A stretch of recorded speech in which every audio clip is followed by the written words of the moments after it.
ఎంతమంది సంతోషంగా లేరు? ఓకే, అందరు బాగానే ఉన్నారా? కొన్నిసార్లు కొంతమంది కోపంగా ఉన్నట్టు అనిపిస్తారు నాకు అప్పుడప్పుడు. ఎందుకో మరి ఇదొక మిస్టరీ లాగా అయిపోయింది నాకు, ఒక మర్మం అయిపోయింది. దాన్ని నేను జన్మలో కనిపెట్టలేనేమో దాన్ని.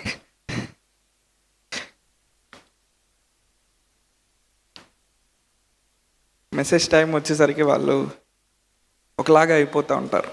ఎనీవే, దేవుడు మంచివాడు. ఆమేన్. దేవుడు ఉన్నాడంటారా? మరి ఎందుకని ఏం జరగట్లేదు అన్నట్టు అనిపిస్తుంది ప్రతిసారి. కొన్నిసార్లు డౌట్స్ వస్తూ ఉంటాయి. నిజంగా దేవుడు ఉంటే నాకెందుకు ఇలా జరుగుండేది? నిజంగా దేవుడే ఉంటే ఈ పరిస్థితిలో గుండా నేను ఎందుకు వెళ్ళేవాడిని? దేవుడు ఉన్నాడు, ఆల్రెడీ ఆయన నీతో ఉన్నాడు, ఆయన నీ లోపల ఉన్నాడు. ఆయన యొక్క ప్రత్యక్షతకి నువ్వు మేల్కొన్నప్పుడు, when you are awakened to his revelation, ఆయన యొక్క ప్రత్యక్షతకి నువ్వు మేల్కొల్పు చెందినప్పుడు ఆయన్ని నువ్వు అనుభవించడం ప్రారంభిస్తావు. ఆయన నీతో ఉండి నిన్ను నడిపిస్తున్నాడన్న నిశ్చయిత నీకు కలుగుతుంది. హల్లెలూయా. సో ఈ వారం నేను ఒక చిన్న విషయం గురించి మాట్లాడుతూ ఉన్నాను. Pursuing purpose. అందరు చూసారా? పోస్టర్ చూసారా? అంటే దాని అర్థం ఏంటి? ఉద్దేశాన్ని వెతకటం, ఉద్దేశం యొక్క, దేవుని ఉద్దేశం యొక్క నెరవేర్పు కోసం ప్రయాసపడటం. దాని గురించి నేను మాట్లాడుతూ ఉన్నాను. సో ఏలియా, ఎలీషా వాళ్ళిద్దరి మధ్యలో జరిగిన ఒక సంఘటన గురించి మాట్లాడుతాను. మీ అందరికీ బాగా తెలిసిన వాక్య భాగం 1 రాజుల గ్రంథం 19వ అధ్యాయం 19 నుండి 21 వచనాలు. 1 Kings చాప్టర్ 19 verse 19 to 21. ఏలియా అచ్చటి నుండి పోయిన తర్వాత అతనికి షాపాతు కుమారుడైన ఎలీషా కనబడను. అతడు తన ముందరనున్న 12 అరకల ఎడ్ల చేత దుక్కి దున్నించు 12వ అరక తాను తోలుచున్నాడు. ఏలియా అతని చేరబోయి తన దుప్పటి అతని మీద వేయగా అతడు ఎడ్లను విడిచి ఏలియా వెంట పరిగెత్తి, నేను పోయి నా తల్లిదండ్రులను ముద్దు పెట్టుకొని తిరిగి వచ్చి నిన్ను వెంబడించేదని చెప్పి అతని సెలవడగా అతడు పోయి రమ్ము, నా వల్ల నీకు నిర్బంధము లేదని చెప్పాను. అక్కడ వచనం, అందుకతడు అతను విడిచి వెళ్ళి కాడి ఎడ్లను తీసి వధించి వాటి మాంసమును గొర్తి నొగల చేత వంట చేసి జనులకు వడ్డించాను. వారు భోజనం చేసిన తర్వాత అతడు లేచి ఏలియా వెంబడి వెళ్ళి అతనికి ఉపచారం చేయుచుండెను. మనందరికీ బాగా తెలిసినటువంటి వాక్య భాగం ఇది. సో ఎప్పుడైతే యెజబెలు ఏలియాని చంపుతానని హెచ్చరికలు జారీ చేసిందో, ఏలియా భయభ్రాంతులకు నొందాడని మనకు తెలుసు. ఏలియా ఆ పరిస్థితి నుంచి తప్పించుకోవడానికి ప్రయత్నం చేస్తూ ఉన్నాడు. తన జీవితం మీద తను విసుగు చెందాడు. దేవా, ఇంకా నేను బ్రతకటం అనవసరం, నన్ను తీసేసుకో అంటా ఉన్నాడు. అలాంటి టైంలో ఎప్పుడైతే ఏలియా దేవుని దర్శించాడో, దేవుడు ఒక పనిని ఏలియాకు అప్పగించాడు. ఆ పనిలో ముఖ్యమైన భాగం ఏంటంటే 3 వ్యక్తుల్ని అభిషేకించమన్నాడు. ఎంతమందిని? 3 వ్యక్తుల్ని అభిషేకించమన్నాడు. ఎవరిని? హజాయేల్ని, తర్వాత యోహుని, తర్వాత ఎలీషాను. అందరూ చెప్తారా? హజాయేలు, యోహు, ఎలీషా. సో ఈ 3 వ్యక్తుల్ని దేవుడు ఏం చేయమన్నాడు? అభిషేకించమన్నాడు. సో ఈ భాగంలో మనం చూసినప్పుడు ఎలీషా అనేటువంటి వ్యక్తి మనకు కనబడతా ఉన్నాడు. అతను ఏం చేస్తూ ఉన్నాడు? దుక్కి దున్నుతూ ఉన్నాడు. ఇంకా అతనికి ఏమున్నాయి? ఎడ్లు ఉన్నాయి. అవునా? ఆక్స్ అని ఉన్నాయి. అతడు ఎడ్లను విడిచి ఏలియా వెంట పరిగెత్తి. సో ఈ భాగంలో మనం చూసినట్లయితే దేవుడు ఎలీషాని పిలవక ముందు, లేకపోతే ఎలీషాని ఏర్పాటు చేసుకోకముందు ఎలీషా ఏం చేస్తూ ఉన్నాడు? పని చేస్తూ ఉన్నాడు. Elisha was already working. అతను పని చేస్తూ ఉన్నాడు. ఆలోచించారు ఎప్పుడైనా?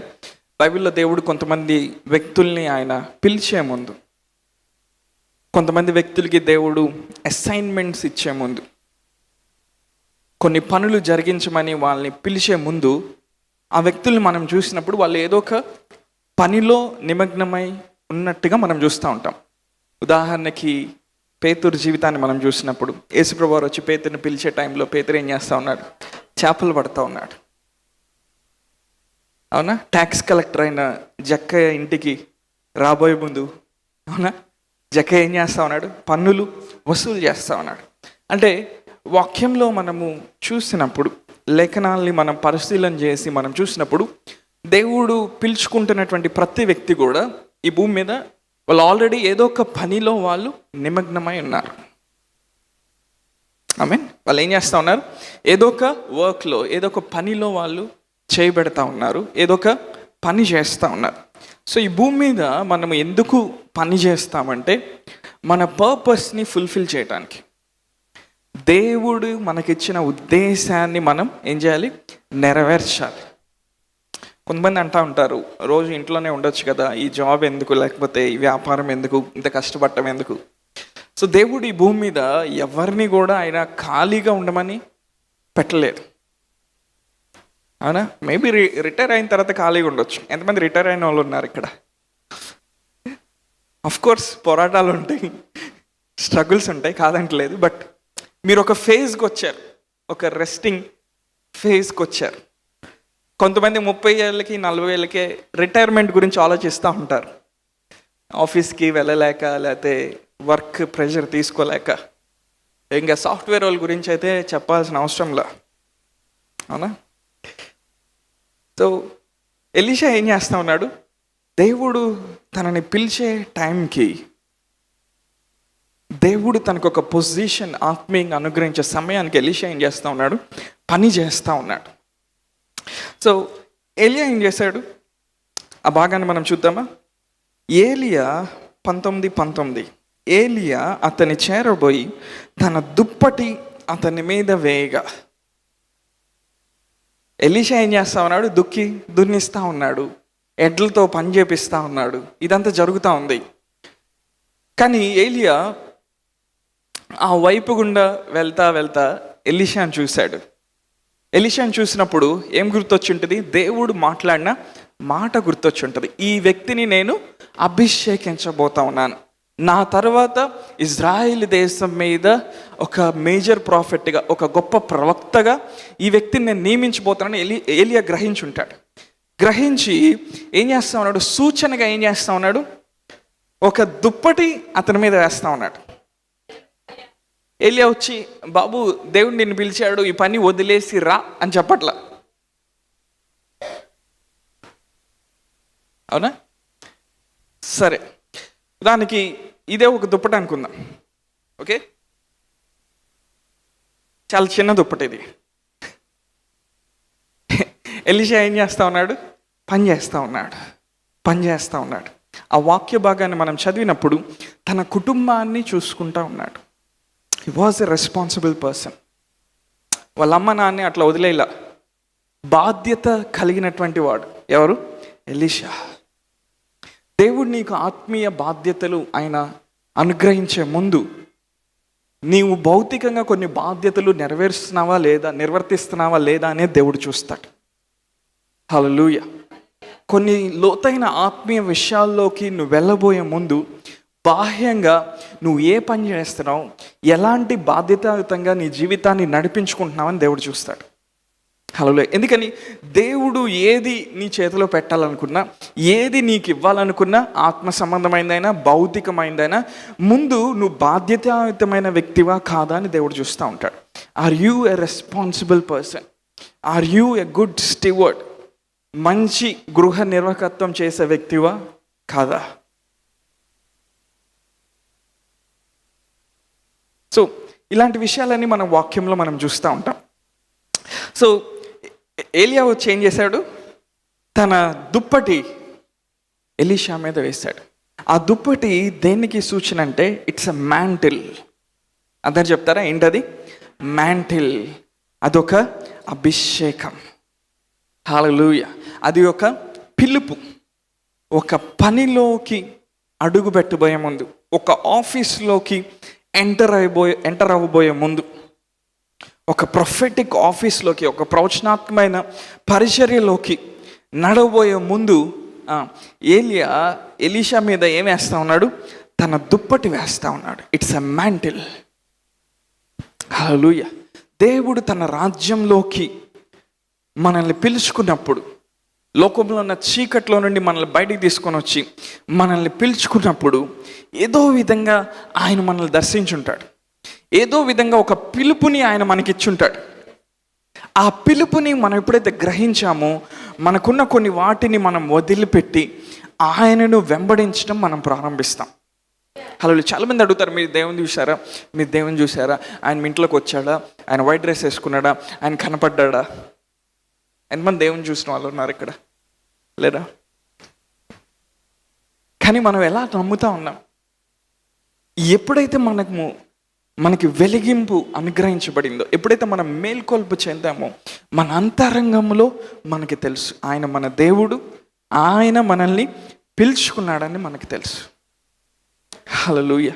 కొన్నిసార్లు ఇతరులకి అది మనం ఎక్స్ప్లెయిన్ చేయాలనుకున్నా, వర్ణించి చెప్పాలనుకున్నా దానికి వర్ణించలేం. ఎందుకని?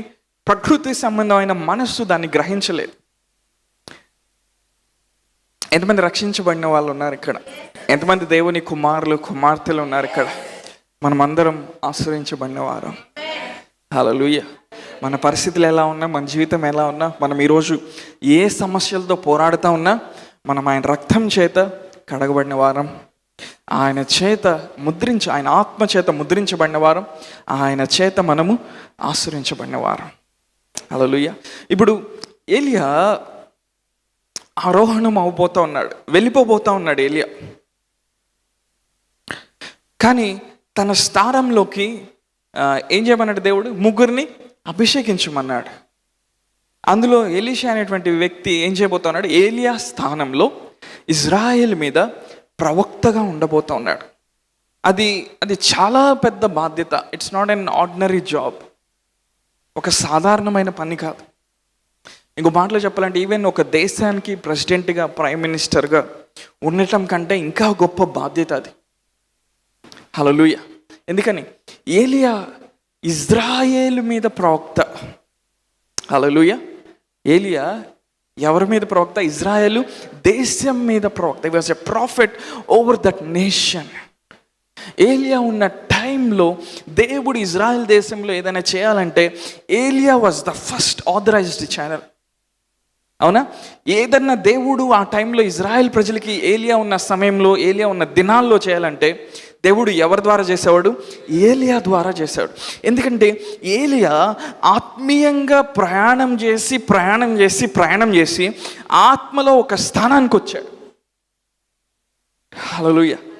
ఆత్మలో ఒక అధికారం కలిగిన స్థితికి వచ్చాడు. ఎవరు? ఏలియా. దేవుడు అథారిటీని ఆయన రెస్పెక్ట్ చేస్తాడు. Hallelujah. God respects and honours authority. ఎందుకని? ఆ అధికారము మనుషులకి అనుగ్రహించింది ఎవరు? దేవుడు. ఎంతమంది నాతో ఉన్నారు?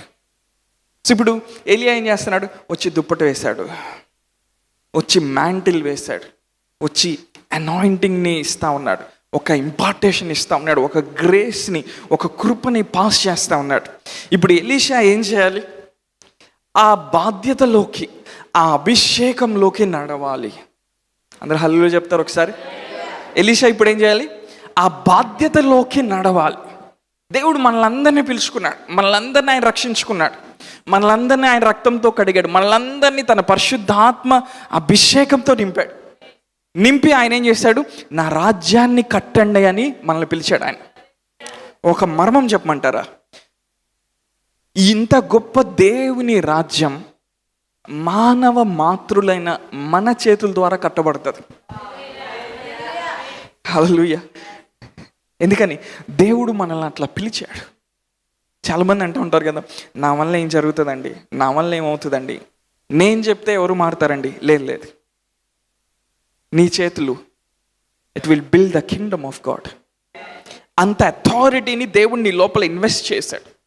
ఒక అధికారాన్ని దేవుడు నీ లోపల ఏం చేశాడు, ఒక పెట్టుబడిగా నీకు ఇచ్చాడు. వెన్ యూ స్పీక్, నువ్వు మాట్లాడినప్పుడు అధికారం అనేది విడుదల చేయబడుతుంది. నువ్వు మాట్లాడినప్పుడు అద్భుతాలు జరగడం ప్రారంభమవుతుంది. నువ్వు మాట్లాడినప్పుడు దేవుని కార్యాలు జరగడం ప్రారంభమవుతాయి. ఎందుకని? Authority has been invested over your life. అధికారం అనేది దేవుడు నీ మీద ఒక పెట్టుబడిగా పెట్టాడు. దేవుడు నీకు ఎంత అధికారం ఇచ్చాడు తెలుసా? ఈ సృష్టిలో ఉన్న ప్రతిదీ కూడా నీకు స్పందించాలి. ఎందుకని? నువ్వు దేవుని కుమారుడు కాబట్టి. హల్లెలూయా. ఎంతమంది అధికారం కలిగిన వాళ్ళు ఉన్నారు ఇక్కడ? సో ఇప్పుడు ఎలీషా ఏం చేస్తా ఉన్నాడు? ఆల్రెడీ దుక్కి దున్నిస్తూ ఉన్నాడు, ఎడ్లను చూస్తూ ఉన్నాడు. వెంటనే వాటిని వధించి మంచి కర్రీ చేసి, మంచి వంటకం చేసి వాళ్ళ పేరెంట్స్కి అక్కడ ఉన్న మనుషులకు పెట్టి వచ్చేసాడు. ఆలోచించారు ఎప్పుడైనా? ఎలీషాకు ఉన్నది ఒకటే ఒక వ్యాపారం. అవునంటారు కాదంట? ఇంకెన్ని వ్యాపారాలు చేస్తూ ఉన్నాడు ఎలీషా? ఒకటే, ఓన్లీ వన్ బిజినెస్. మేబీ దాని ద్వారానే వాళ్ళ జీవితం అనేది సాగుతూ ఉందేమో. మేబీ అదే వాళ్ళ జీవన ఆధారమేమో. కానీ దేవుడు పిలిచినప్పుడు ఏం చేస్తూ ఉన్నాడు ఎలీషా? దేవుడు పిలిచినప్పుడు ఏం చేస్తున్నాడు? దాన్ని వదిలిపెడతా ఉన్నాడు. ఎందుకని? దేవుడు ఇంకా హయ్యర్ ప్లేస్లోకి, హయ్యర్ పొజిషన్లోకి ఎలీషాని తీసుకొని వెళ్ళబోతూ ఉన్నాడు. ఇప్పుడు రేపు ఎలీషా దేవుని మార్గంలో నడిచి ఏలియా స్థానంలో ఒక ప్రవక్తగా నిలబడితే ఇలాంటి ఎడ్లని మేకల్ని దేవుడు బొచ్చడియగలుగుతాడు. హల్లెలూయా.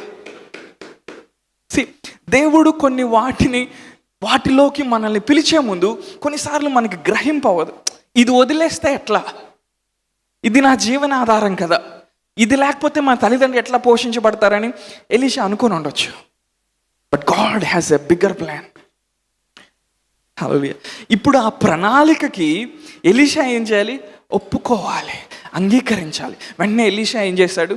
తన ఎడ్లను వధించి ఇంట్లో వాళ్ళకి మంచి కర్రీ చేసి పెట్టి, చుట్టూ ఉన్న ప్రజలకి మంచి డిన్నర్ పెట్టి, మంచి ఫీస్ట్ చేసి వెంటనే ప్రయాణమై వెళ్తున్నాడు. ఎవరితో కూడా వెళ్తున్నాడు? ఏలియాతో వెళ్తున్నాడు. వాక్యం ఏం చెప్తా ఉంటుంది? ఎలీషా అనే వ్యక్తి ఏలియా చేతుల మీద నీళ్లు పోసిన వాడు. He was a servant. ఏం చెప్తాను జాగ్రత్తగానే. ఎలీషా ఒక దేశం మీద ప్రవక్త అవ్వకముందు హీ వాజ్ ఎ సర్వెంట్, ఒక సేవకుడు. హల్లెలూయా. వాళ్ళ తల్లిదండ్రుల విషయమై బాధ్యతగా ఉన్నవాడు. అవునా? దేవుడు తన ఎదుట పెట్టిన దైవజనుడిని విషయంలో పరిచర్య చేసేవాడిగా ఉన్నాడు. ఎవరు? ఎలీషా. అదొక చిన్న పరీక్ష ఎలీషా జీవితంలో. ఎందుకని? ఏలియా టైం ఆల్రెడీ అయిపోయింది, వెళ్తున్నాడు. క్లైమాక్స్కి వచ్చింది ఏలియా జీవితం. అవునా? స్టోరీ క్లైమాక్స్కి వచ్చింది.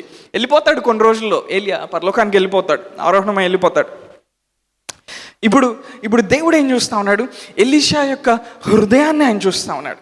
ఈ వ్యక్తికి ఇంత పెద్ద పదవి, ఇంత పెద్ద స్థానం, ఇంత పెద్ద అధికారం. ఆ రోజుల్లో ప్రవక్త అంటే ఈ రోజుల్లో మనం చెప్పుకున్నట్టు లేకపోతే నాలాంటోళ్ళలా కాదు. ఆ రోజుల్లో ప్రాఫిట్ అంటే ఆ బ్రాండ్ వేరు, ఆ స్టైల్ వేరు. రాజులు వణికేవాళ్ళు. హల్లెలూయా. మోషే ఒకసారి కోరహు కుమారుల మీద కోపం వచ్చినప్పుడు ఏమన్నాడు? భూమి విడిపోయి మిమ్మల్ని మింగేస్తుంది అనగానే కొన్ని వందల మందిని భూమి మింగేసింది. That's a different authority. Hallelujah. అందుకని ప్రవక్త అని చెప్తే ఆ రోజుల్లో గడగడ వణికేవాళ్ళు మనుషులు. కానీ దేవుడు మనల్ని న్యూ టెస్ట్మెంట్లో అలాంటి దాంట్లోకి పిలవలేదు. క్షేమాభివృద్ధిని కలిగించడానికి ప్రవక్తలను ఆయన ఏర్పాటు చేశాడు. హల్లెలూయా. తన ప్రేమ వెల్లడిపరచడానికి, మనుషులు దేవుని స్వరం ఎలా వినాలో తెలుసుకోవడానికి, మనుషులు దేవునితో నడిచేటట్టు ప్రోత్సహించడానికి దేవుడు ప్రవక్తలను ఏర్పాటు చేశాడు.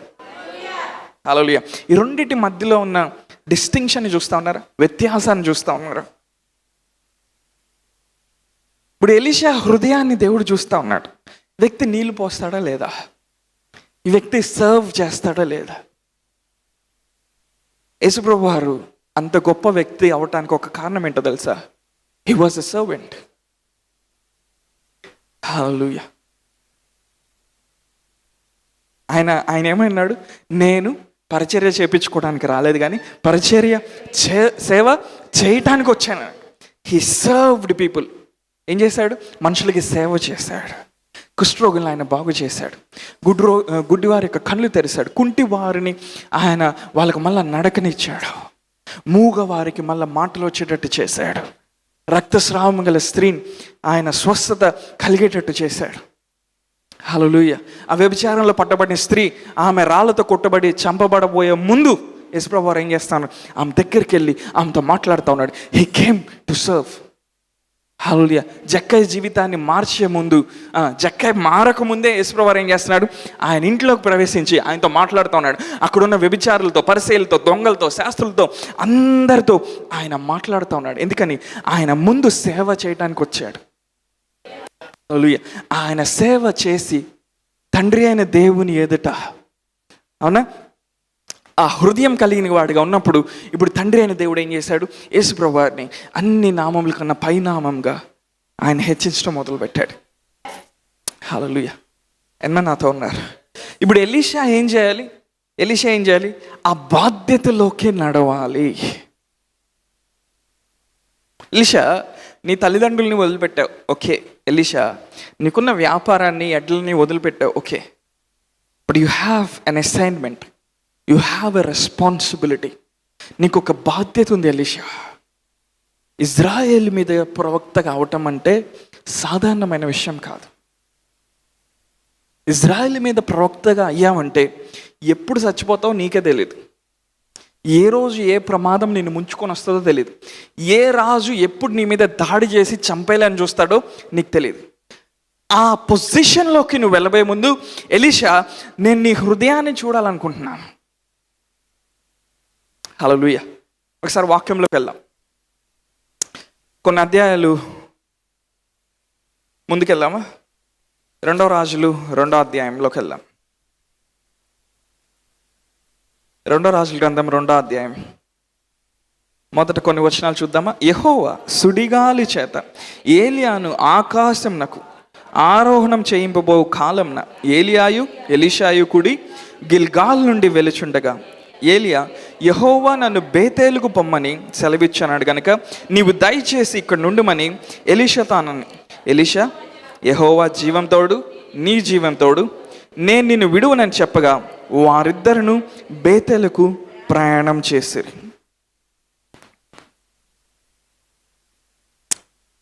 ఎంతమంది ఇక్కడ ఉన్నారు?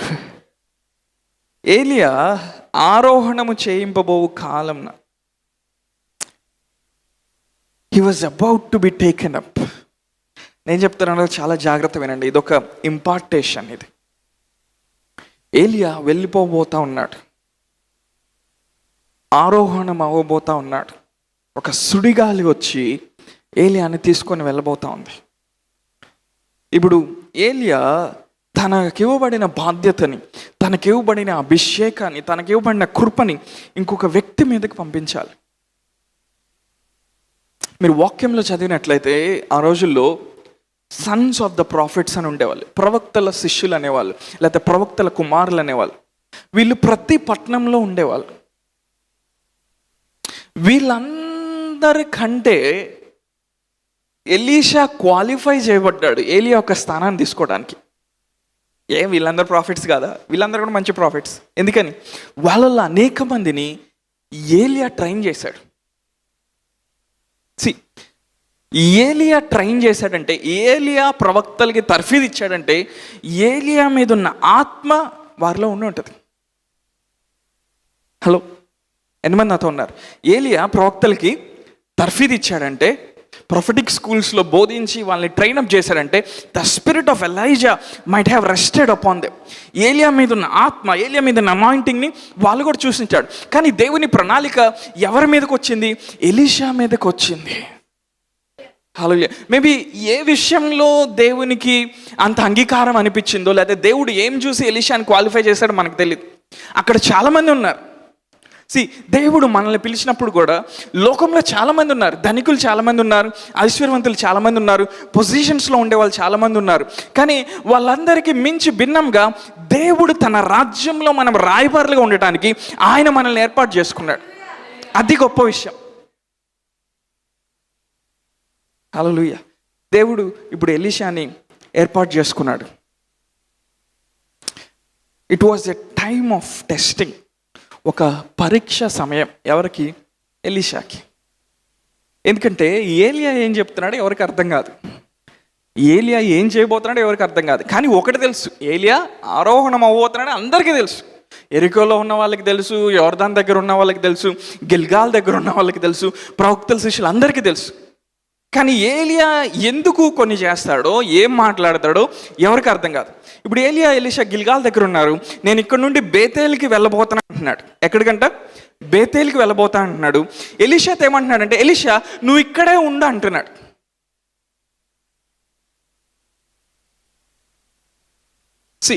ఆల్రెడీ ఆ ఏరియాలో ప్రవక్తల యొక్క శిష్యులు ఉన్నారు. ఇప్పుడు ఎలీషా కానీ బేతేల్ దగ్గర, ఆ తర్వాత ఏలియా ఎక్కడికి వెళ్తా ఉన్నాడు? ఎరికోనా? ఎరికోకి వెళ్తా ఉన్నాడు. ఆ తర్వాత యోర్దాన్కి వెళ్తా ఉన్నాడు. బేతేలు, ఎరికో, యోర్దాన్. బేతేలు, ఎరికో, యోర్దాన్. సో ప్రతి టౌన్కి, ప్రతి పట్టణానికి ఏలియా వెళ్ళినప్పుడు ఏమంటున్నాడు? ఎలీషా నువ్వు ఇక్కడే ఉన్నా అంటున్నాడు. సో ఎలీషాని అక్కడే ఉండమన్నప్పుడు ఎలీషాకు వచ్చే ఒక అడ్వాంటేజ్ ఏంటో తెలుసా? ఆ ఊర్లో ఉన్న ప్రవక్తల సమూహం మీద ఎలీషా నాయకుడిగా నిలబడవచ్చు. అది కూడా సాధారణమైన విషయం కాదు. ఎందుకని? ఆ స్థానంలో అంతకుముందు ఎవరు నిలబడ్డారు? ఏలియా నిలబడ్డాడు. తర్వాత ఎక్కడికి వెళ్ళాడు? ఎరికోకి వెళ్ళాడు. బేతెల్ నుండి ఎక్కడికి వెళ్ళాడు? ఎరికోకి వెళ్ళాడు. ఎరికోకి వచ్చిన తర్వాత ఏలియా ఏమంటున్నాడు? ఎలీషా నువ్వు ఇక్కడే ఉన్నట్టున్నాడు. ఎలీషా ఏమంటున్నాడు? యెహోవా జీవంతోడు, నీ జీవంతోడు నేను నిన్ను వదిలిపెట్టను అంటున్నాడు. అమ్మా నేను నిన్ను వదిలిపెట్టను అంటున్నాడు. ఏలియా ఏమంటున్నాడు? ఇక్కడ ఉండు, ఈ పట్టణంలో ఉండు, ఈ పొజిషన్ నువ్వు తీసుకో అంటున్నాడు. కానీ ఎలీషాకి ఏం తెలుసు? ఇది కాదు నాది, నాకింకా ఒక గొప్ప స్వాస్థ్యం నాకుంది. అది వచ్చేంత వరకు నేను వెయిట్ చేస్తాను. అది వచ్చేంత వరకు దేవుడు ఎక్కడ దాకా ప్రయాణం చేయమంటే అక్కడ దాకా వెళ్ళి నేను దాన్ని తీసుకుంటాను. That is the spirit of faith. Hallelujah. దేవుడు ఈ తరాన్ని అందుకు పిలుస్తూ ఉన్నాడు. మేబీ మీ తల్లిదండ్రులు కొంతవరకే ఆత్మీయ జీవితాన్ని చూసారా, కొంతవరకే వాళ్ళు వాక్యాన్ని నేర్చుకున్నారు, కొంతవరకే వాళ్ళకి దేవునితో సంధింపులు జరిగినాయి. దేవుడి తరాన్ని ఏం చేస్తా ఉన్నాడు? లోతులోకి రమ్మంటా ఉన్నాడు. ద డీప్ కాల్ ఎత్ అంటూ ద డీప్. లోతులోకి వెళ్ళి వెతికేవారు లోతైన విషయాల్లోకి నడవడం ప్రారంభిస్తారు. హల్లెలూయా. పరిశుద్ధాత్మ దేవుడు ఏం చేస్తూ ఉంటాడు? ఆయన పిలుస్తూ ఉంటాడు. ప్రతిరోజు ఆయన పిలుస్తూ ఉంటాడు, మనుషుల్ని పిలుస్తూ ఉంటాడు, హృదయాల్లో ప్రేరేపణ కలిగిస్తూ ఉంటాడు. ఈ మనిషి నాతో సమయం గడపాలి, ఈ మనిషి నన్ను తెలుసుకోవాలి, ఈ మనిషి నన్ను ముఖాముఖిగా చూడాలి, ఈ మనిషి నన్ను అనుభవించాలి, నేను ఏం సిద్ధపరచాను ఈ వ్యక్తి తెలుసుకోవాలి. మళ్ళా బేతేల్ నుండి ఎరుకోకి వెళ్ళాడు. ఎరుకో దగ్గర ప్రవక్తల యొక్క శిష్యులు కనబడతా ఉంటారు. ఎలీషా మీ మాస్టర్ వెళ్ళిపోతున్నాడు తెలుసా? ఏమంటున్నారు? ఎలీషా మీ యజమానుడు వెళ్ళిపోబోతున్నాడు. ఆలోచిద్దామా? ఒక సూపర్ న్యాచురల్ ఈవెంట్ జరగబోయే ముందు, ఒక సాధారణమైన క్రియ జరగబోయే ముందు ఎంతమంది గ్రహిస్తున్నారు చూడండి. ఇదేంటండి, ఏలియా వెళ్ళిపోవటం ఏంటి? ఎరికోలో ఉన్న వాళ్ళకి, యోర్దాన్లో ఉన్న వాళ్ళకి, గిల్గాల్లో ఉన్న ప్రవక్తల శిష్యులకి తెలియటం ఏంటి? ఎవరు చెప్పారు వాళ్ళకి? అంటే దేవుని యొక్క గ్రేస్లోకి వాళ్ళు నడవటం మొదలుపెట్టారు. ఆత్మ పరిధిలోకి వెళ్ళి జరగబోయే వాటిని గ్రహించడం మొదలుపెట్టారు. మేబీ వాళ్ళు మొత్తం చూడకపోయి ఉండొచ్చు, కానీ కొంతవరకు వాళ్ళు గ్రహిస్తూ ఉన్నారు. ఒక సూపర్ న్యాచురల్ ఈవెంట్ జరగబోతా ఉంది, ఒక ట్రాన్సిషన్ జరగబోతా ఉంది, ఇజ్రాయెల్ దేశం మీద అధికారం చేతులు మారబోతా ఉంది. మనం కానీ ప్రిపేర్ అయి ఉంటే దేవుడు గొప్ప కార్యాలు ఎప్పుడు చేస్తాడో తెలుసా? మనుషులు సిద్ధపడి ఉన్నప్పుడు. దేవుడు ఊరికనే చేస్తాడు అనుకుంటాం, కొన్నిసార్లు ఎవరి ప్రమేయం లేకుండా చేస్తాడు. కానీ ఎక్కువసార్లు దేవుడు గొప్ప కార్యాలు ఎప్పుడు చేస్తాడు తెలుసా? ఆశ కలిగిన ఆ తృష్ణ కలిగిన వాళ్ళు ఉన్నప్పుడు. People who are hungry for God. ఎంతమంది అలాంటి ఆశ ఉంది ఈ సాయంకాల సమయంలో? దేవుని యొక్క గొప్ప కార్యాలు మీ జీవితంలో చూడాలని, మీ జీవితంలో ప్రతి పరిస్థితిలో మీరు మార్పు చెందాలని ఎంతమంది ఆశపడతా ఉన్నారు? దేవుడు మీ ఆశను ఆయన నెరవేర్చబోతా ఉన్నాడు. ఎందుకంటే ఆ హంగర్ ఏం చేస్తుందంటే, ఆ ఆకలి ఏం చేస్తుందంటే, దేవుని యొక్క కటాక్షాన్ని మీ వైపు ఆకర్షిస్తుంది. దేవుని యొక్క హస్తము మీ మీద పెట్టబడి ఆ హస్తం ద్వారా కార్యం జరిగేటట్టు చేస్తుంది. హల్లెలూయా. మనం ఇప్పుడు ఎక్కడున్నాం? ఎలీషా దగ్గర ఉన్నాం. ఎలీషా ఏం అడుగుతున్నాడు చూద్దాం. 10వ వచనంలోకి వెళ్దామా? 2వ రాజుల గ్రంథం 9వ వచనం. ఎలీషా ఏమన్నాడు? నీ కలిగిన ఆత్మలో 2 పాలు నా మీదకి వచ్చినట్లు దయచేయమని. 10వ వచనం. అందుకు అతడు, నీవు అడిగినది కష్టతరంగా ఉన్నది, అయితే నీ యొద్ద నుండి తీయబడినప్పుడు నేను నీకు కనబడని ఎడల ఆ ప్రకారం నీకు లభించును, కనబడని ఎడల అది కాకపోవని చెప్పాను. ఎలీషా ఏం అడుగుతా ఉన్నాడండి? ఏలియా గారు, మీకున్న కాంటాక్ట్స్ అన్నీ నాకు ఇస్తే నేను నా నెట్వర్క్ని బిల్డ్ చేసుకుంటా అన్నట్ల. ఏలియా గారు, మీకు కింగ్స్తో కాంటాక్ట్స్ ఉన్నాయి కదా, కింగ్స్ ఫోన్ నంబర్స్ ఉన్నాయి కదా, బిజినెస్ పీపుల్ ఫోన్ నంబర్స్ ఉన్నాయి కదా ఏలియా గారు. మరి ఏలియా అంటే మామూలు విషయమా? ఎందుకని? ఒక ఆరా ఉంటుంది అతని చుట్టూ ఒక ఆత్మీయ వాతావరణం ఉంటుంది. ఆ మాట వింటేనే భయపడతారు. మనం ఎక్కడున్నాం? ఎలీషా దగ్గర ఉన్నాం. ఎలీషా ఏం అడుగుతా ఉన్నాడు? నీ మీద నా ఆత్మ 2 times డబల్ పోర్షన్. అందరూ చెప్తారా? Double portion, double portion. మన పితరులు ఏ అభిషేకాన్ని అయితే అనుభవించారు, దానికి మించి 2 దేవుడు మనల్ని అభిషేకిస్తూ ఉన్నాడు. ఎందుకంటే రాబోతున్న రోజుల్లో గొప్ప బ్రేక్ త్రూస్ మనం చూడటానికి, గొప్ప అద్భుతాలు మనం చూడటానికి, గొప్ప కార్యాలు మనం చూడటానికి దేవుడు ఈ సీజన్లో మనల్ని 2 ఆయన అభిషేకిస్తూ ఉన్నాడు. హల్లెలూయా. ఏలియా ఏమంటున్నాడు? చాలా కష్టమైన విషయాన్ని నువ్వు అడుగుతున్నావు. మేబీ మన వాడుక భాషలో అయితే ఇలా అని ఉంటాడేమో ఎలీషా. ఏలియా ఇలా అని ఉంటాడేమో. ఎలీషా, నువ్వేం అడుగుతున్నావు నీకు తెలుసా? ఆ 2 ఎలా ఇవ్వాలో నాకే తెలీదు. ఆ 2 నా దగ్గరే లేదు. ఏలియా ఎప్పుడైతే వెళ్ళిపోబోతా ఉన్నాడో ఆ భాగం చూద్దామా? పైనుండి అగ్ని రథములు వచ్చినాయి అంట. కిందికి వెళ్దామా? చదువుదాం ఆ భాగాన్ని. ఏమొచ్చినాయంట? పైనుండి ఏమొచ్చినాయంట? అగ్ని రథములు వచ్చినాయి అంట. అగ్ని రథములు వచ్చినప్పుడు వాళ్ళిద్దరినీ అవి వేరు చేసినాయి అంట. అందరూ ఆ మాట చెప్తారు నాతో, వాళ్ళిద్దరినీ అగ్ని రథములు వేరు చేసినాయి. ఎవ్వరికి తెలియదు ఏలియా కోసం అగ్ని రథములు వస్తాయని. అదొక సీక్రెట్, అదొక రహస్యం. ఎప్పుడైతే ఏలియా వెళ్ళిపోయే టైంలో అగ్ని రథములు దిగి వచ్చినాయో వాళ్ళిద్దరినీ అవి వేరు చేసినాయి అంట. అంటే మేబీ ఏలియా ఎక్కడుండి ఉంటాడు, ఎలీషా అక్కడుండి ఉంటాడు, మధ్యలో ఏమొచ్చినాయి? అగ్ని రథములు వచ్చినాయి. హల్లెలూయా. తండ్రులకి కుమారులకి మధ్య ఒక వ్యత్యాసం ఉంటుంది.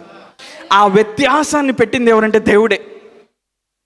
మేబీ ఎలీషా ఇలా అనుకొని ఉండొచ్చు ఏలియాని చూసి, ఆఫ్టర్ ఆల్ యెజబెల్కే భయపడ్డాడు, ఏం పెద్ద ప్రాఫిట్ అంట, ఈ సమస్యకే విసిగిపోయి ప్రభా నా జీవితాన్ని తీసేసుకో అంటున్నాడు. విధవరాలు ఇంటికి వెళ్ళి దోశ పెట్టమని అడిగాడు.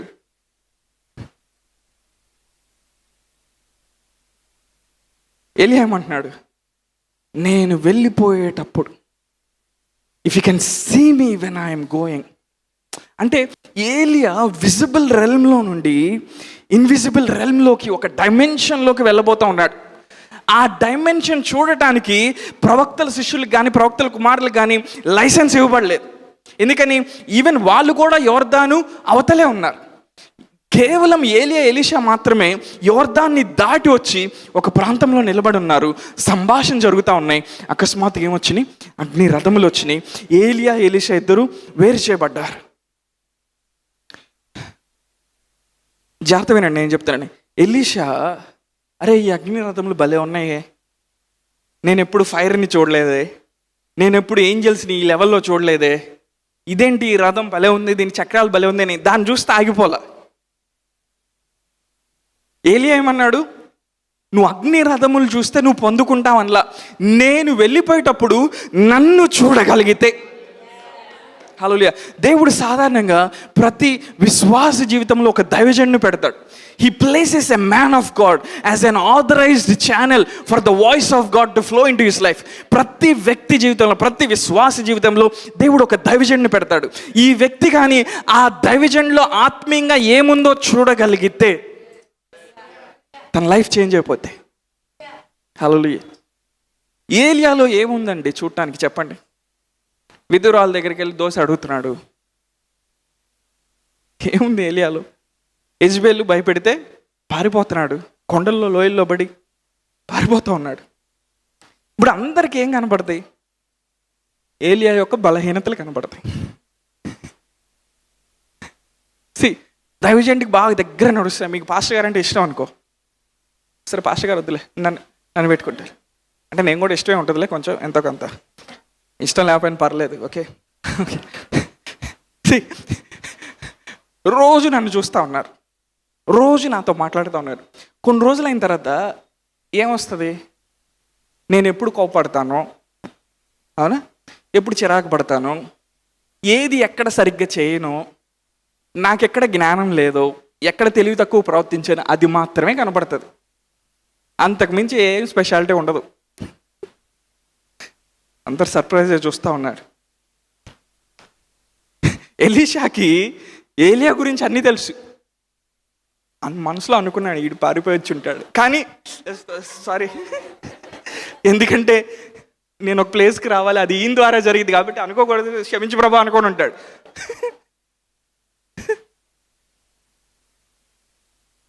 దేవుడిని ఎదుట పెట్టిన దైవజనంలో ఉన్న ఆత్మని నువ్వు చూడగలిగితే.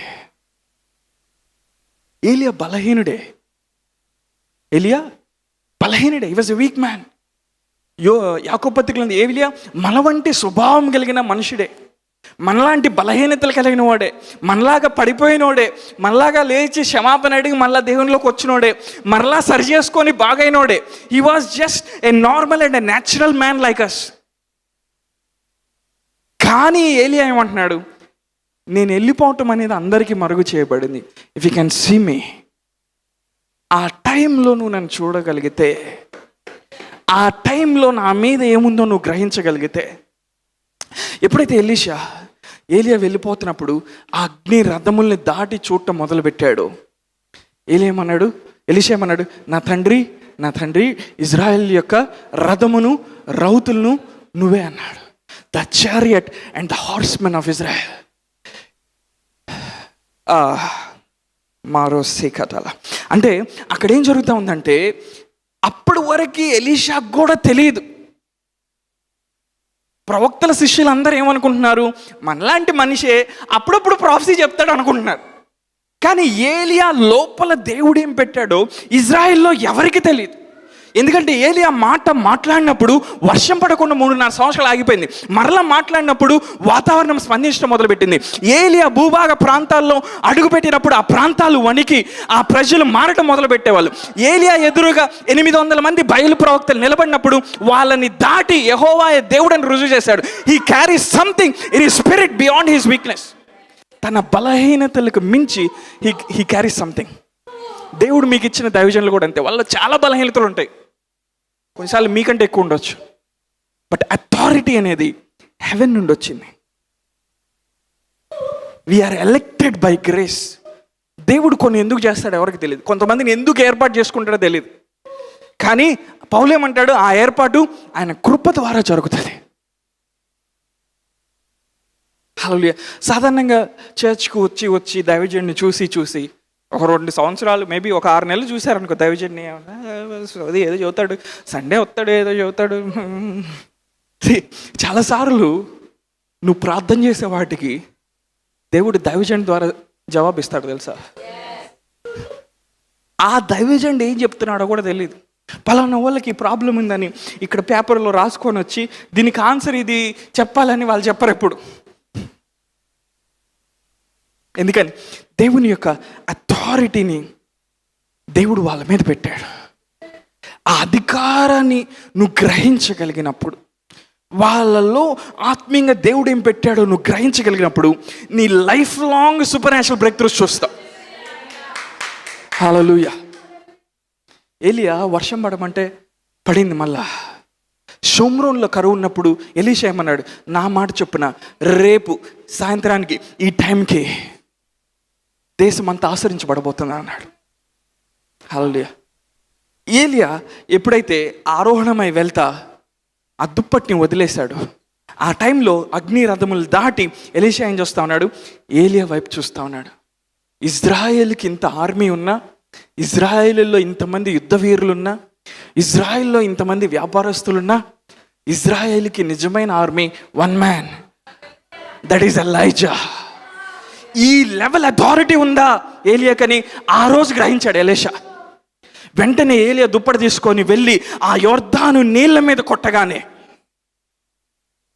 హల్లెలూయా హల్లెలూయా, లక్షల మందికి దేవుడు యొర్దాన్ని పాయలుగా చేశాడు.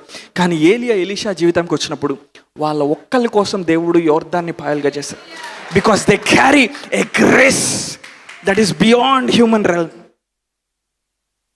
ఒకవైపు లోకం చెడిపోతూ ఉంది, ఒకవైపు లోకంలో ఉన్న మనుషులు అన్ని విషయాల్లోకి వెళ్తూ ఉన్నారు. చీకటి ఎక్కువ అయిపోతూ ఉన్నాయి, కొత్త కొత్త రోగాలు వస్తూ ఉన్నాయి. ఈ సంవత్సరం 2024లో నేను ఒకటి చెప్తున్నాను, భయపడమాకండి. ఆల్రెడీ మే మాసంలోకి వచ్చాం. ఆల్రెడీ కొంతమంది జీవితాల్లో భయం అంటే ఎలా ఉంటుందో అపవాది పరిచయం చేశాడు. అది మీకు 2023 వరకు తెలియదు. ఇది ప్రాఫెసీ కాదు, జస్ట్ జరుగుతున్న విషయం. కానీ మనం ఎప్పుడైతే వాక్యంలో నిలిచి ఉంటామో, పరిస్థితులు ఎలా ఉన్నా, ఈవెన్ యోర్దాన్ దగ్గర ఉన్న ప్రవక్తల శిష్యులు కూడా ఆ యోర్దానికి మించి వాళ్ళు చూడగలిగినట్లయితే వాళ్ళు ఏం చేస్తున్నారు, ఒక డిస్టెన్స్లో ఉండి చూస్తూ ఉన్నారు. మోషే మీద ఉన్న ఆత్మ దేవుడు తీసి 70 మంది మీదకి ఆయన విడుదల చేస్తూ ఉన్నప్పుడు పాలెంలో ఎల్దాద్ మీదాద్ అని 2 వ్యక్తులు ఉన్నారు. వాళ్ళని మోషే పిలవల, వాళ్ళని ఆ ఇంపార్టేషన్ జరుగుతున్నప్పుడు మోషే పిలవల. వాళ్ళు ఎక్కడో దూరంగా ఉన్నారు, కానీ వాళ్ళు ఆ ఇంపార్టేషన్ జరుగుతుందని గ్రహించి వీళ్ళు ఇక్కడ ప్రవచించడం మొదలుపెట్టారు. ఈవెన్ ఈ ప్రవక్తల శిష్యులు కూడా ఆ యోర్దాన్ని దాటి ఏలియా ఎలీషాకి ఏం జరుగుతుందో చూడగలిగినట్లయితే అదే ఆత్మని వాళ్ళు రిసీవ్ చేసుకునేవాళ్ళు. హల్లెలూయా. నేను చెప్తున్నాను, నీ లైఫ్లో నువ్వు నెక్స్ట్ లెవెల్లోకి వెళ్ళాలంటే, నువ్వు ప్రమోషన్ చూడాలంటే, నీ ఎదుట ఉన్న యోర్దాన్ని దాటి నువ్వు చూడటం నేర్చుకోవాలి. ఆ భయంకరమైన పరిస్థితిని దాటి నువ్వు చూడటం నేర్చుకున్నప్పుడు, యేసయ్య వైపు చూడటం నేర్చుకున్నప్పుడు, ఆయన తన సింహాసనం మీద రాజులకు రాజుగా, ప్రభువులకు ప్రభుగా ఆయన ఆసీనుడై ఉన్నాడు. ఆయన అధికారం చూడటం మొదలుపెట్టినప్పుడు ప్రతి యోర్దాన్ అదే సర్దుకుంటుంది. అది ఫైనాన్షియల్ ప్రాబ్లం అయినా అవచ్చు, జనరేషనల్ బ్రేక్ త్రూ అయినా అవచ్చు. ఏమన్నా నాతో ఉన్నారు? దేవుడు పిలుస్తూ ఉన్నాడు. ఏలియా ఉన్నాడు, నీకు 2 పాలు ఇవ్వటం నా చేతిలో లేదబ్బా, నా దగ్గరే ఒక పోర్షన్ ఉంది, నీకు డబుల్ పోర్షన్ ఎలా ఇవ్వగలను? సెకండ్ పోర్షన్ ఎక్కడి నుంచి వస్తుంది? పైనుండి వస్తూ ఉంది. హల్లెలూయా. ఆ మ్యాంటిల్ తీసుకొని, ఆ తుప్పటి తీసుకొని ఎప్పుడైతే యోర్దాన్ని కొట్టి యోర్దాన్ని దాటి నడుచుకుంటూ వెళ్తా ఉన్నాడు, అక్కడున్న ప్రవక్తల సమూహం, ప్రవక్తల శిష్యులు ఏమన్నారు, ఏలియా మీద ఉన్న ఆత్మ ఎలీషా మీదకి వచ్చింది కదా. హల్లెలూయా. ఏలియా ఎన్ని అద్భుతాలు చేశాడో దానికి 2 times ఎలీషా చేశాడు. ఎందుకో తెలుసా? Double portion of the spirit. మీ తల్లిదండ్రులు ఆత్మీయంగా ఎక్కడి వరకు నడిచారో దానికి 2 దేవుడు మిమ్మల్ని ముందుకు తీసుకెళ్ళబోతున్నాడు. ఎందుకో తెలుసా? Double portion of the spirit. ఎందుకని? ఈ జనరేషన్లో కావాల్సిన బ్రేక్ త్రూస్ మనం చూడటానికి, ఈ జనరేషన్లో వచ్చే ప్రాబ్లమ్స్ని మనం సాల్వ్ చేయడానికి.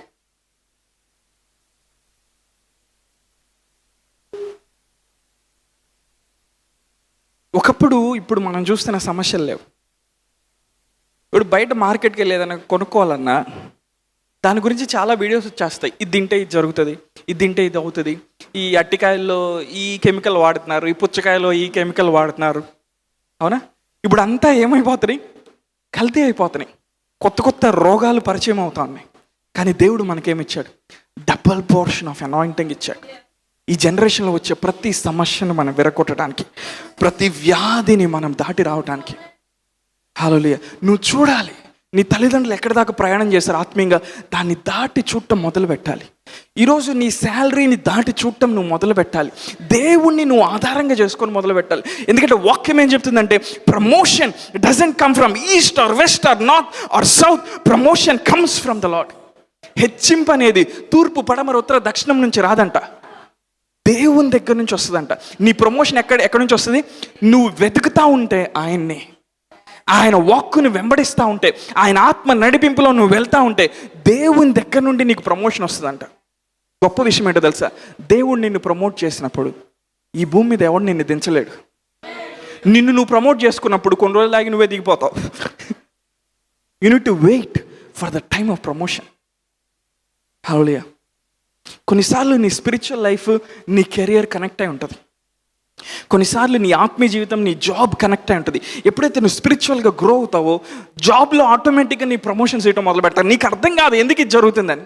అంటే నువ్వు ఆత్మీయంగా ఎదిగి ఆ టెరిటరీని, ఆ కంపెనీని, ఆ ఆఫీస్ని, ఆ వ్యాపారాన్ని డామినేట్ చేసే ప్లేస్లోకి వచ్చావు. ఎందుకని? నీ మీద రెండంతల ఆత్మ అభిషేకం ఉంది కాబట్టి. హల్లెలూయా. ఇప్పుడు ఎలీషాను చూసినప్పుడు అందరూ ఏమంటున్నారు? ఏలియా యొక్క ఆత్మ ఈయన మీద ఉంది. బాప్తిస్మిచ్చి యోహాను బయటకు వస్తూ ఉన్నప్పుడు దేంతో బయటకు వస్తూ ఉన్నాడు? ఏలియా యొక్క ఆత్మ, ఏలియా యొక్క శక్తితో బయటకు వస్తూ ఉన్నాడని వాక్యం చెప్తా ఉంది. ఆలోచిద్దాం. ఏలియా దగ్గర ఒక అంతే కదండి ఉంది. బాప్తిస్మిచ్చి యోహాను ఎలీషా యొక్క ఆత్మ, ఎలీషా యొక్క శక్తిలో రావచ్చు కదా. ఎందుకని? ఎలీషా ఇంకా పవర్ఫుల్, అవునా కదా? ఎలీషా దగ్గర 2 పాలు ఉంది, డబల్ ఉంది. కానీ ఏలియా యొక్క ఆత్మ, ఏలియా యొక్క శక్తిలో ఎందుకు వస్తున్నాడు బాప్తిస్మిచ్చి యోహాన్? ఎందుకంటే పరలోకము ఎవరైతే ప్రయాసపడి ఆత్మీయంగా కొన్ని కోణాల్లోకి నడిచారో వారిని మొదట గుర్తిస్తుంది. హల్లెలూయా. మీ ఆత్మీయ తండ్రుల మీద ఉన్న అనాయింటింగ్ని హెవెన్ రికగ్నైజ్ చేస్తుంది. నువ్వు రికగ్నైజ్ చేసే టైం పడుతుంది. హలో, నేను చెప్తున్నా, గ్రహించగలుగుతున్నారు? వీసా కోసం ప్రార్థన చేస్తూ ఉంటావు, జాబ్ కోసం ప్రార్థన చేస్తూ ఉంటావు, ప్రమోషన్ కోసం ప్రార్థన చేస్తావు. నీ దైవజనుని మీద ఏ అభిషేకం ఉందో నీకు తెలిస్తే నీవు ఆ ప్రేయర్ రిక్వెస్ట్ చేయాల్సిన అవసరంలా. మే బాత్ కర్తా హూ, నేను చెప్తా ఉన్నాను. ఎందుకని? దేవుడు వాళ్ళని అట్లా పెట్టాడంతే. మేబీ వాళ్ళ చాలా బలహీనతలు ఉండొచ్చు. మేబీ నువ్వు అనుకున్న టైంలో ప్రార్థన చేసి ఉండొచ్చు, లేకపోతే నీ కన్నీరు చూడకపోయి ఉండొచ్చు, లేకపోతే నీ కచ్చీఫ్ ఇవ్వకపోయి ఉండొచ్చు. But they carry something in their spirit. Hallelujah. ఏలియా మాట్లాడినప్పుడు వాతావరణం అంతా కంట్రోల్లోకి వచ్చేస్తూ ఉంది. ఎన్మన్ నాతో ఉన్నారు ఈ రాత్రి ఇంపార్టేషన్ రిసీవ్ చేసుకోవడానికి. నీ యోర్దాన్ని దాటి నువ్వు చూడటం మొదలు పెట్టాలి. నీ పరిస్థితులు మారిపోతూ ఉన్నాయి. నీ జీవితంలో ప్రతిదీ దేవుడు మార్చిపోతున్నాడు. ఆయన నామ మహిమార్థమని లేకపోతూ ఉన్నాడు. ఎలీషా కానీ ఎప్పుడైతే ఎరుకోలోనో, యోర్దాన్లోనో, గిల్గాల్లోనో, ఇక్కడ ప్రొఫెటిక్ స్కూల్ ఉంది కదా, ప్రవక్తల యొక్క శిష్యులు ఉన్నారు కదా, వీళ్ళకి నేను నాయకుడిగా ఉండుంటానంటే అక్కడ తాగిపోయి ఉండేవాడు. చాలాసార్లు శత్రువు ఏం చేస్తాడు తెలుసా? దేవుడు పిలిచే పెద్ద వాటిలోకి నువ్వు నడవకుండా చిన్న చిన్నవి నీ ముందు పెడతాడు. చాలామంది జీవితాన్ని చూసారా? ఎప్పుడో ఒక అద్భుతం జరిగి ఉంటుంది 10 సంవత్సరాల క్రితం, దాన్ని పట్టుకొని ఈరోజు కూడా ఊగుతా మంచిదే, దేవునికి స్తోత్రం. అక్కడి నుండి ఆత్మీయంగా ఎదగటం ఆపేస్తారు. అపవాది ఏం చేస్తాడు తెలుసా? చిన్నే చూపిస్తాడు ముందు, పెద్దవి నీ జీవితంలో జరగకుండా పోరాడతాడు, చిన్న వాటికి ఎలవ్ చేస్తాడు. మన స్వభావం ఏంటి? చిన్నవి చూడగానే ఇన్స్టెంట్ గ్రాటిఫికేషన్ వచ్చేది. అబ్బా భలే ఉంది, అద్భుతం, బా ఈ నెల 5,000 బోనస్ వచ్చింది, సూపర్, అసలు నేను మేబీ దేవుడు నీకు నెలకే 5 లక్షలు ఇవ్వాలనుకున్నాడేమో. నీ విశ్వాసం చొప్పున. కొంతమంది అంటారు మీరు జరగని అని చెప్తారండి. Everything is directly proportional to your faith అండి. సంఘం మీద ఉన్న అనాయింటింగ్ ఏం చేస్తా తెలుసా, నువ్వు ఆ వర్క్ ప్లేస్లోకి వెళ్ళినప్పుడు, ఆ పనిచేసే స్థలంలోకి వెళ్ళినప్పుడు, అక్కడ నీకు పొజిషన్ లేకపోయినా నువ్వు ఆత్మీయంగా ఒక స్థానానికి వచ్చావు కాబట్టి ఆ పొజిషన్ అక్కడ క్రియేట్ అయ్యేటట్టు దేవుడు చేస్తాడు. It is God's job to promote you, it is God's job to create that position. ఆఫీస్లో ఆ పొజిషన్ లేకపోయినా దేవుడు సృష్టించి పెడతాడు నీ కోసం, ఎందుకంటే నువ్వు స్పిరిచువల్గా ఒక స్థానానికి వచ్చావు. ఈ పక్కన చెప్పు, చిన్న చిన్న అద్భుతాలను చూసి, చిన్న చిన్న కార్యాలను చూసి సంతృప్తి చెందిపోయి అక్కడి నుండి దేవుని వెదగటం ఆపే మాకు. దేశానికి బ్రేక్ త్రూస్ తీసుకొచ్చే అద్భుతాలు దేవుని జీవితంలో చేయాలనుకుంటున్నాడు. హల్లెలూయా. ఎలీషా కూడా అనుకొని ఉండొచ్చు, ఏలియాకు ఉన్న అనాయింటింగ్ నాకుంటే చాలు, ఎందుకంటే ఆల్రెడీ ఏలియానే దడదడలు ఆడిచ్చాడు, అవునా? అంటే చాలు, మరీ అంత ఎక్కువ ఆశపడటం ఎందుకు? ఎంతమంది నాతో ఉన్నారు? చిన్న బ్రేక్ త్రూస్ జరిగితే చాలు, మరీ పెద్ద ఎందుకు? మనం హ్యాండిల్ చేయలేము, మనకి స్టామినా సరిపోదు, మన వల్ల కాదు అని అనుకుంటున్నాను. నూతన నిబంధనలో దేవుడు ఏం చేస్తా అంటే ఆయన సామర్థ్యం ఇస్తాడు, ఆయన కృపని ఇస్తాడు. నువ్వు ఆ స్థానం దాకా వెళ్ళటానికి కృపని ఇస్తాడు. నువ్వు వెళ్తున్న ప్రతి పరీక్షలో నువ్వు జయిస్తా, నువ్వు ముందుకెళ్తావు. ఎందుకని? నువ్వు పాస్ అయ్యావా లేదా అని దేవుడు మార్కులే, ఇట్లా నువ్వు ఆయన మీద మరలా ఆధారపడినప్పుడు అది దాటి రావడానికి ఆయన కృపని ఇస్తాడు. హల్లెలూయా. నువ్వు విశ్వాసంలో పురుకొల్పబడి నువ్వు లేపబడాలి. నా కుటుంబంలో ఉన్న ఈ సమస్య ఇంకెవరికి ఉండకూడదు. మా తల్లిదండ్రులు ఫైనాన్షియల్ ఎక్కడ ఆగిపోయారో నేను దాంతో లిమిట్ అయిపోకూడదు. ఆ సీలింగ్ దాటి నేను బయటికి రావాలి. You must have the desire. మీ అమ్మా నాన్న ఓన్లీ 5గురినే పోషించారా? నువ్వు దేవునితో చెప్పు, ప్రభా నేను ఒక 100 మందిని పోషిస్తాను, ప్రభా నన్ను ఆశ్రయించు, బ్రేక్ దిస్ ఫైనాన్షియల్ సీలింగ్ అన్నాడు. త్యాగపూరితంగా చాలాసార్లు నీకు నీ నెక్స్ట్ లెవెల్కి మధ్యలో ఆ పాత ఏంటో తెలుసా? త్యాగపూరితమైన జీవితం. It's a life of sacrifice. క్రైస్తవులకి నచ్చినటువంటి ఒక పదం ఏంటంటే అది త్యాగపూరితమైన జీవితం. నీ నెక్స్ట్ లెవెల్లోకి వెళ్ళటానికి నీకు సహాయం చేస్తుంది. దేవుని రాజ్యంలో ఏం చెప్తాను జాగ్రత్త వినండి. దేవుని రాజ్యంలో త్యాగపూరితమైన జీవితం జీవించకుండా దేవుడు ఎవరిని పైకి తీసుకొని రాడు. సిస్టమ్ ఒప్పుకోదు. ఎంజాయ్ చేయొచ్చు, పాటలు పాడవచ్చు, స్తుతించవచ్చు, కానుకలు ఇచ్చు. If you are not living a life of sacrifice, your promotion will be delayed, your breakthroughs will be delayed, your next level glory will be delayed. నీ గమ్యంలో నువ్వు ఎక్కడ దాకా వెళ్తున్నావు అని పాయింట్ కాదు, నువ్వు ఎలాగ అభివృద్ధి చెందుతున్నావు, ఎలాంటి మహిమను కలిగి, ఎలాంటి సన్నిధికి నువ్వు ఆతిథ్యం ఇస్తా ఆ స్థానానికి వెళ్తున్నావు అనేది పాయింట్. అందుకే నేను హెబ్రీయులకు రాసిన పత్రిక 11వ అధ్యాయంలో వాళ్ళలో కొంతమంది వాగ్దానాలు చూడకపోయినా దేవుడు వాళ్ళని విశ్వాస వీరుల జాబితాలో పెట్టాడు. వాళ్ళకి వాగ్దానాలు నెరవేరలా, ఆయన దేవుడు ఏం చేశాడు? విశ్వాస వీరుల జాబితాలో పెట్టాడు. ఎందుకని? They carried a glory. Hallelujah. Abraham ఏం చేశాడు? తన కనబడిన దేశం వైపు, తన కనబడిన ప్రదేశానికి విశ్వాసంతో అడుగులు వేసి వెళ్ళాడు. అబ్రహాం ఇంకా చూడలేదంట ప్రామిస్ని. ఒక పునాదులు గల పట్టణం కోసం వెళ్ళాడంట. దేవుడు ఏం చేశాడు? విశ్వాస వీరుల జాబితాలో పెట్టాడు. నువ్వు గమ్యానికి చేరావా అనేది పాయింట్. దానికంటే ముందు నువ్వు ఎలాగ మార్పు చెందుతా ఉన్నావు, ఎలాంటి మహిమను మోస్తా అక్కడికి వెళ్తా ఉన్నావు, ఎలాంటి సన్నిధికి, ఎలాంటి దేవుని యొక్క సన్నిధికి ఆతిథ్యం ఇస్తా నువ్వు అక్కడ దాకా వెళ్తున్నావు అనేది పాయింట్. హల్లెలూయా. మీ కుటుంబంలో ఉన్న కొన్ని శాపగ్రస్తమైన కాడుల్ని విరగొట్టడానికి నువ్వు మొదటి వ్యక్తిగా అవుదువుగాక. మీ కుటుంబం మీద, వంశాల మీద ఉన్న ఫైనాన్షియల్ లిమిటేషన్స్, ఆర్థిక పరమైన పరిమితుల్ని విరగొట్టి పైకి రావడానికి మొదటి వ్యక్తిగా దేవుడు నిన్ను లేపునుగాక. కొన్నిసార్లు అపవాది కొన్ని విషయాల్లో పోరాడుతూ ఉంటాడు. నీకు జనరేషనల్ బ్రేక్ త్రూస్ ఇవ్వడం వాడికి ఇష్టం లేదు. ఈ రోజుల్లో అపవాది ఏం చేస్తాడంటే ప్రతి దాన్ని ఉపయోగించి పోరాడాలని ప్రయత్నం చేస్తాడు. అవునా? దుష్టత్వం ఎక్కువైపోతూ ఉంటుంది, చీకటి ఎక్కువైపోతూ ఉంటుంది, అన్యాయం చేసే వాళ్ళు ఎక్కువైపోతూ ఉంటారు, లోకంలో చెడుగు ఎక్కువైపోతూ ఉంటుంది. ప్రతి దాంట్లో పోరాటం జరుగుతూ ఉంటుంది. ఒకప్పుడు ఫ్రీగా జరిగినాయి కొన్ని, ఈ రోజుల్లో ఫ్రీగా జరగవు. ఎందుకని? There is a battle. భూభాగ ప్రాంతాలు దేవుని బిడ్డలకి ఇవ్వటానికి అపవాది ఒప్పుకోడు. నీకు చిన్న అద్భుతం, ఏదో జ్వరం వస్తే తగ్గిందంటే ఓకే అంటాడు, కానీ నీకు స్వాస్థ్యాన్ని ఇవ్వడానికి వాడు ఒప్పుకోడు. అందుకే పౌలు తిమోతితో ఏమంటున్నాడు? నీకు ఇవ్వబడిన ప్రవచనం చేత తిమోతి మంచి పోరాటం పోరాడు. ఒక సోల్జర్ లాగా, ఒక సైనికుడిలాగా తిమోతి నువ్వు మంచి పోరాటాన్ని పోరాడు. వీటి మీద నీ ధ్యానం ఉంచుకో, వీటిని నువ్వు మనస్కరించు. ఇదిగో నీ అభివృద్ధి అందరికీ కనబడబోతా ఉందని చెప్తా ఉన్నాడు. హల్లెలూయా. మనం ఫోకస్ చేయాలి, యేసయ్య మీద మనం ఫోకస్ చేయాలి. మన విశ్వాసమున కర్త, దాన్ని కొనసాగించువాడు ఆయన.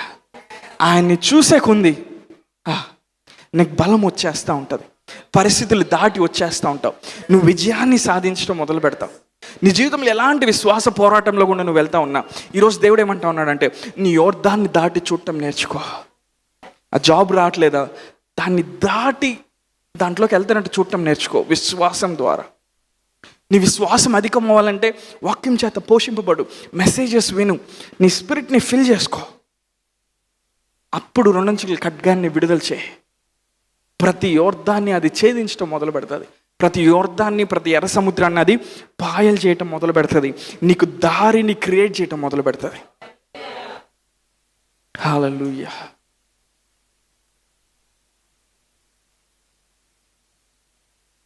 మీ కుటుంబంలో నువ్వు లేపబడిన గాక, కొన్ని అద్భుతాలు చూడటానికి, కొన్ని లిమిట్స్ దాటి రావడానికి, కొన్ని జనరేషనల్ కర్సెస్ బ్రేక్ చేయడానికి, కొన్ని బ్లడ్ లైన్ కర్సెస్ బ్రేక్ చేయడానికి నీ కుటుంబంలో దేవుడు నిన్ను ఏర్పాటు చేసుకున్నాడు. నీ కమ్యూనిటీలో దేవుడు నిన్ను ఏర్పాటు చేసుకున్నాడు. నీ పట్టణంలో దేవుడు నిన్ను ఏర్పాటు చేసుకున్నాడు. ఒక కుమారుడిగా నువ్వు ప్రత్యక్షమై ఆయన శక్తిని, ఆయన మహిమని, ఆయన ప్రభావాన్ని లోకానికి చూపించడానికి. హల్లెలూయా. కొన్ని పోరాటాలు జరుగుతూ ఉంటాయి. మీ పక్కన వాళ్ళు చెప్పండి, కొన్ని పోరాటాలు జరుగుతూ ఉంటాయి.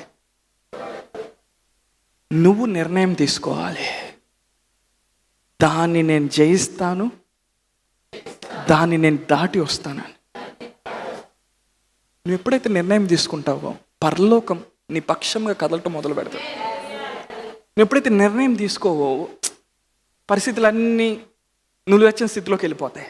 నువ్వు ఎప్పుడైతే నిర్ణయం తీసుకుంటావు, ప్రభా ఈ స్థితిని దాటి నేను బయటకు వస్తాను, ప్రభా ఆర్థికంగా ఈ పరిస్థితిని దాటి నేను బయటకు వస్తాను, ఈ అనారోగ్యాన్ని దాటి నేను బయటకు వస్తాను. కొన్నిసార్లు తండ్రులుగా, తల్లులుగా మీరు పోరాడి సాధించిన విజయాలు మీ బిడ్డలకి కిరీటాలు అవుతాయి. అవి వాళ్ళు వాటితో పోరాడాల్సిన అవసరంలా. మీరు పొందిన విజయాన్ని వారు తీసుకొని ఇంకా ముందుకు వెళ్ళి దేవుని కృపను వాళ్ళు చూడటం మొదలు పెడతారు. మన బిడ్డలు అలా ఉండాలి. ఒక తల్లిగా, నేను ఏం చెప్తాను జాతకంలో, ఒక తల్లిగా, ఒక తండ్రిగా నీ కుటుంబం మీద దేవుడు నీకు అధికారం ఇచ్చాడు. నువ్వు నో చెప్పావంటే ఏ రోగం టచ్ చేయడానికి వెళ్ళలేదు. నువ్వు నో చెప్పావంటే ఏ ఆర్థిక సమస్య మీ బిడ్డల్ని తాకడానికి వెళ్ళలేదు. ఇప్పుడు వరకు అవి ఎందుకు జరుగుతున్నాయో తెలుసా? నువ్వు నో చెప్పటం నేర్చుకోవాలా. ఏం జరిగితే అందరికి జరుగుతున్నాయి బ్రదర్, అందరి ఇంట్లో ఇదే జరుగుతుంది, అందరి ఇళ్ళకి ఈ రోగాలు వస్తాయి, అందరికి ఇట్లా జరుగుతాయి, అందరి పిల్లల్లో ఇలే జరుగుతాయి. లేదు, మస్ట్ టేక్ ఎ డెసిషన్. హల్లెలూయా. ఎంతమంది నాతో ఉన్నారు? కొన్ని వాటిని మనం ఆపేయటం నేర్చుకోవాలి, కొన్ని వాటికి నో చెప్పడం నేర్చుకోవాలి. ప్రభా నా కుటుంబంలో ఇది ఉండటానికి వీల్లేదు, ప్రభా నా బిడ్డలు సఫర్ అవడానికి వీల్లేదు, ఈ ఫైనాన్షియల్ లిమిటేషన్ ఉండటానికి. దేవుడు ఎలా చేస్తాడో నీకు తెలియదు, కానీ నువ్వు విశ్వాసంతో నిర్ణయం తీసుకొని ఆయన మార్గంలో నువ్వు నడుస్తూ ఉన్నప్పుడు దేవుడు ఖచ్చితంగా కార్యం చేస్తాడు. దేవుడు ఖచ్చితంగా ఆ బ్యారియర్స్ అన్ని బ్రేక్ చేస్తాడు నీ లైఫ్లో. హల్లెలూయా. స్టేసీ ఎప్పుడైతే కడుపులో ఉందో డాక్టర్స్ ఏమన్నారంటే అబార్ట్ చేయమన్నారు బేబీని. పాస్టర్ గారు ఆ రూమ్లో నుండి బయటకు వచ్చి ఏమన్నారంటే నా బిడ్డకి ఇలా జరగడానికి వీల్లేదు. హెవెన్ అప్పుడు కదులుతుంది. మనకున్న ప్రాబ్లం ఏంటంటే మనకు భయం చెప్పడానికి. పాస్టర్ గారు ఏమన్నాడు బయటకు వచ్చి, నాట్ మై చైల్డ్.